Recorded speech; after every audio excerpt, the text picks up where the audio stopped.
Alright, this is solving multi-step equations with the distributive property, going along with student handout 8. Most of this lesson is all review. We've done everything involved in this lesson. We're just putting it all together, really. So, first, the distributive property applies to equations just like expressions. So, in my previous videos, we have looked at distributing this outside number. It's our distributor. And when we distribute it to everybody inside the parenthesis, we multiply it.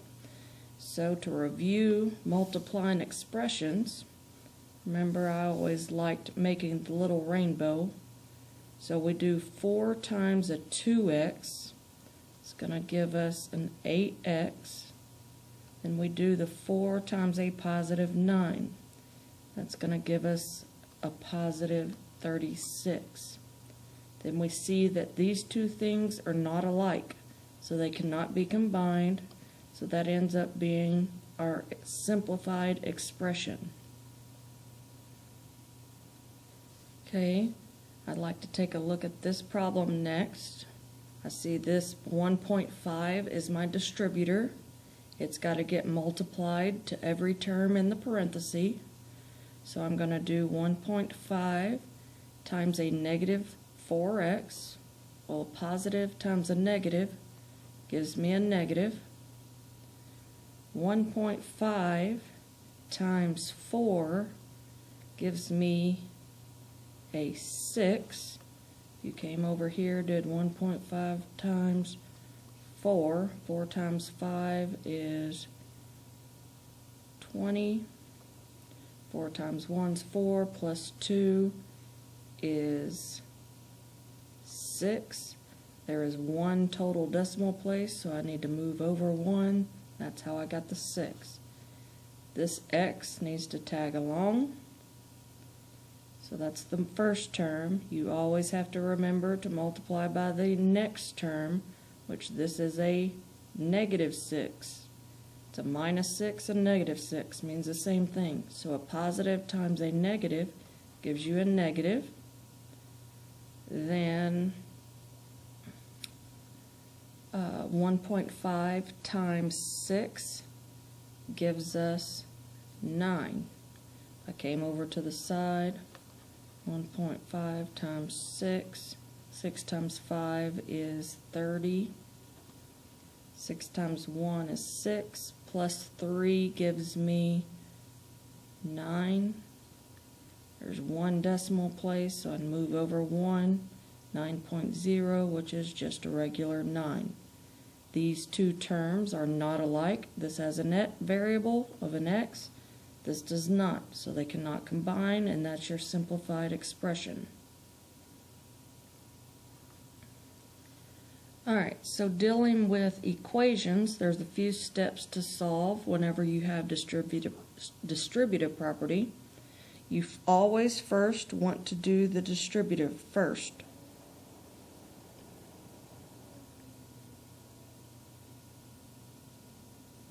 You're going to do this problem by yourself in a minute and we'll check it. Your second step you want to do is combine any like terms if necessary. Sometimes you might not have like terms to combine, like these two. We're not alike. Sometimes they will be alike and you have to combine them. Then lastly, you solve the equation like you've been doing the last few lessons.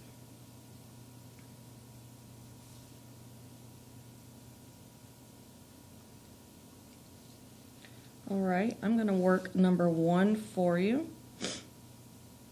Just like always in equations, I'm going to separate my 2 different rooms here. And I notice that I have a distributive property. So I see the 4 is sitting on the parentheses, so it is my distributor that it is getting multiplied times every term in the parenthesis. So I know 4 times a 5x gives me 20x. Then 4 times 6 gives me a positive 24. Bring down my equal sign, bring down the 12.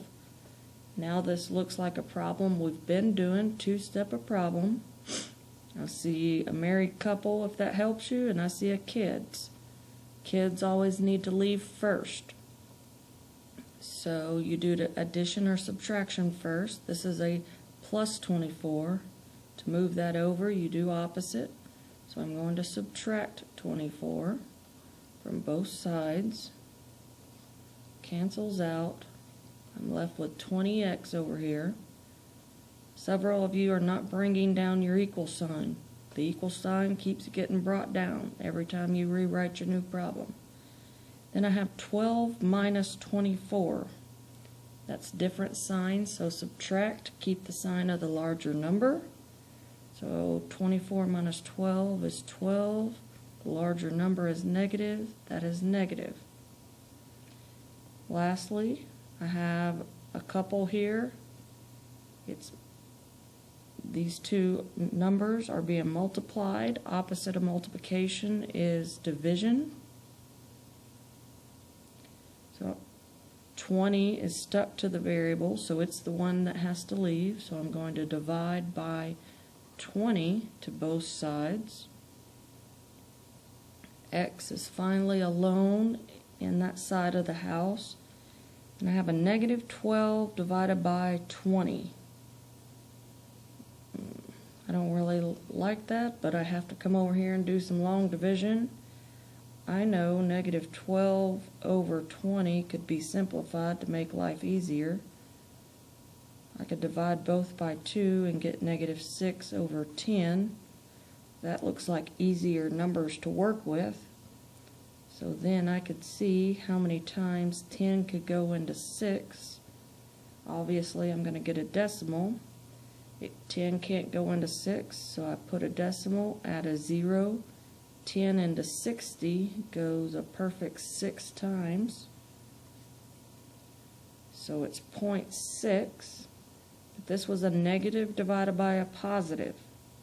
So there's only one negative sign. That means my answer is going to be negative 0.6.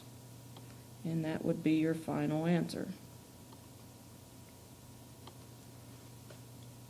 Remember, still, I can always check to make sure I'm good by plugging in my answer for the variable. So I'm going to do that. Here's my variable, so I'm going to plug in a negative 0.6. Continue writing my problem. Okay, order of operations says parentheses first, so here's the parentheses. Then you do order of operations inside the parentheses.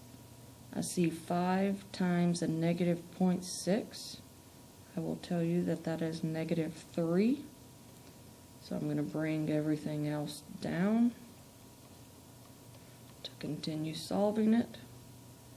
Again, I have another parentheses I need to handle.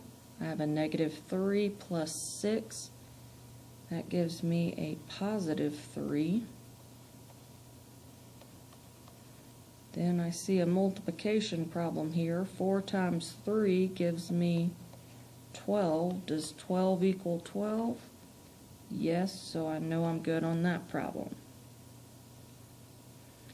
Okay, moving to number 3 is the next one I'm going to do. I'm going to separate my two different rooms here. I see parentheses and I see a guy sitting on top of the parentheses, so he's my distributor. That gets multiplied by every term. So a negative 3 times a positive 2x gives me a negative 6x. Then I have a negative 3 times a negative 4. That minus sign is a negative 4. So a negative times a negative is a positive.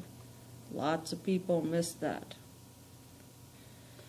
So what is a 3 times a 4? That is a positive 12. Bring down my equal sign and my 18. Now a regular problem we've been working with. Gotta move this plus 12 first. Opposite of a plus 12 is a minus 12.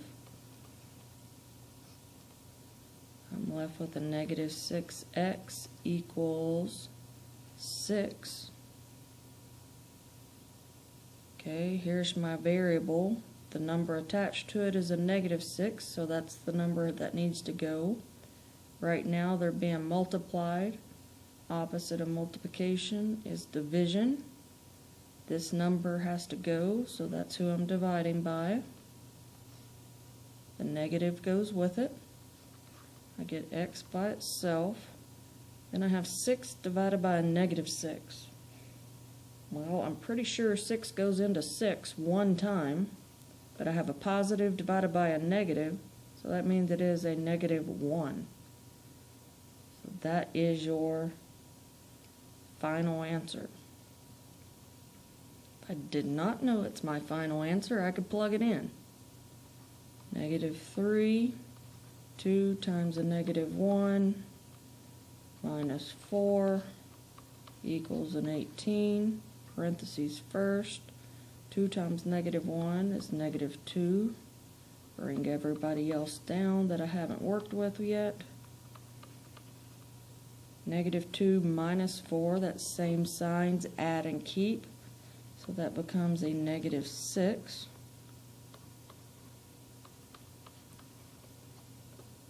Then I see negative 3 times a negative 6. A negative times a negative is a positive. 3 times 6 is 18. Well, does 18 equal 18? It does. So that is my correct answer. You're going to work number 2 alone in a minute. When solving multi-step problems, where are you most likely to make a mistake? I feel a lot of people forget to multiply by the second number in the parenthesis, and a lot of people forget that a negative times a negative is a positive. They forget this minus sign is also a negative sign. So you can write the following. It is easy to forget to distribute to the second number in the parenthesis.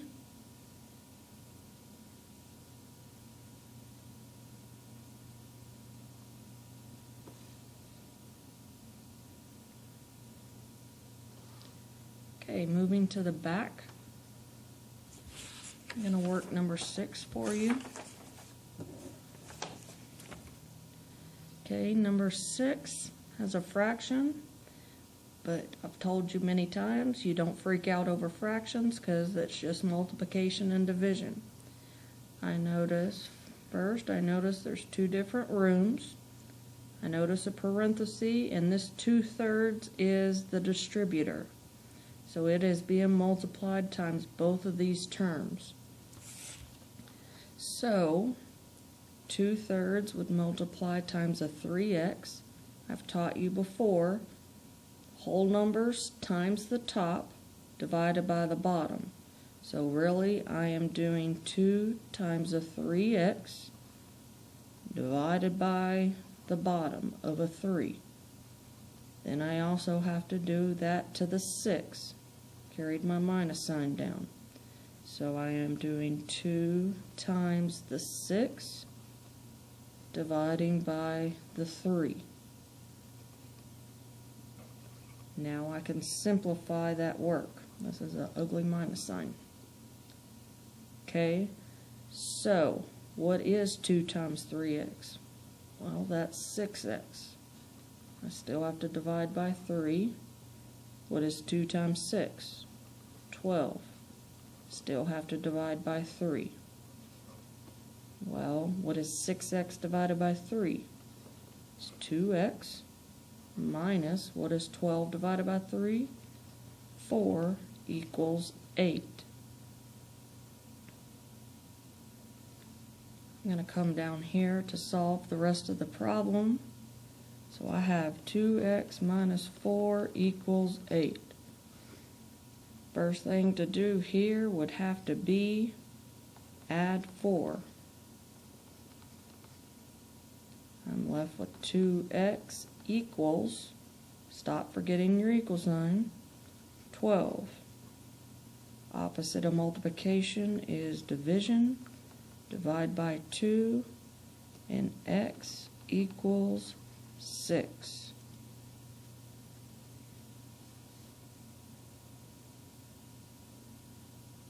I could check this in my head. 3 times 6 is 18. 18 minus 6 is 12. 12 times this whole number of 2, or top of the 2. So 12 times 2 is 24. 24 divided by 3 gives me the 8. So I know I'm correct with x equals 6.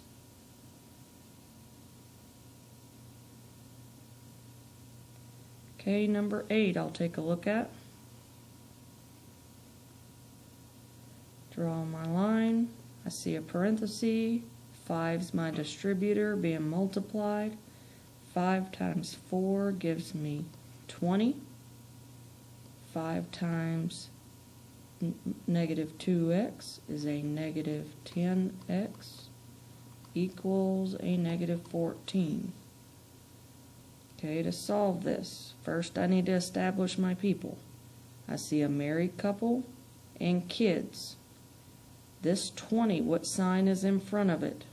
Nothing, so it's understood to be a positive. What's opposite of a positive 20? Negative 20. So that cancels out. I haven't used this sign. It gets brought down because it's stuck to that 10. That equals, these are same signs, so I add and keep. 14 plus 20 gives me 34, so that's a negative 34. Now I can break up the couple by dividing by a negative 10. Well, a negative divided by a negative, I know my answer is going to be positive. I could come over here and see how many times 10 can go into 34. 10 goes in 3 times, gives me 30, 4 left over. Put a decimal, add a 0, 10 into 40 goes 4 times. Then there is nothing left over. So I know x has to equal a positive 3.4.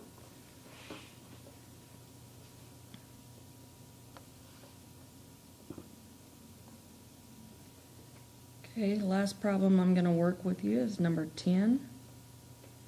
It says 3 friends met for a book club at a coffee shop. Each friend ordered a cup of coffee and 2 donuts. The total of the order was $22. If a cup of coffee costs $3.25, then use the diagram to write an equation to solve for C, the cost of the donut.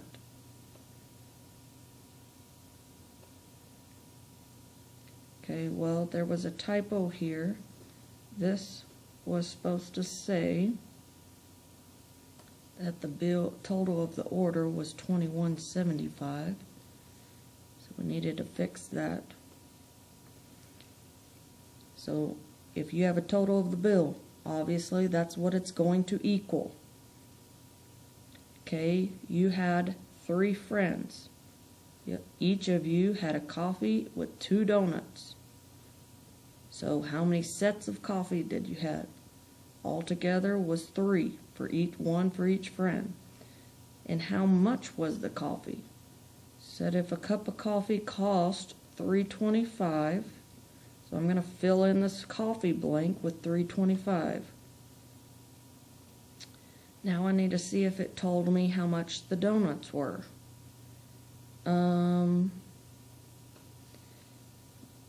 This got whited out. That is a D. we are having to find the cost of the donuts, so that is why I'm using the variable D.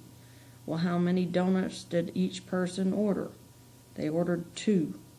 So how can I write that using a variable? 2 sets of donuts. And I know the whole bill for everyone was $21.75. So if I'm able to solve this problem, I can figure out the cost of a donut, 1 donut. So I'm going to come over here to the side and work this work. I have 3 times 325 plus 2D equals 21.75. I have a parentheses with distributive property. 3 times 375 or 325 gives me $9.75. I was able to do that in my head because I knew I had 3 sets of $3, so 3 times 3 gave me the 9, and I had 3 sets of quarters because 25 cents is a quarter. And if I had 3 quarters, I knew I had 75 cents. Then I have 3 times 2D. That gives me a 6D. That's how many total donuts I had. That still gave me a bill of $21.75. So I am going to first get rid of the coffee because I know how much all the coffee cost. It cost $9.75. So I'm going to take that off to try and figure out the donuts. So now I have 6 donuts. 75 cents are taken away. 21 minus 9 gives me $12 even. So I know all the donuts cost $12 now that I've taken away the coffee price. So to know how much 1 donut cost, I'm going to divide by 6 because I ordered 6 donuts. And each donut then cost $2.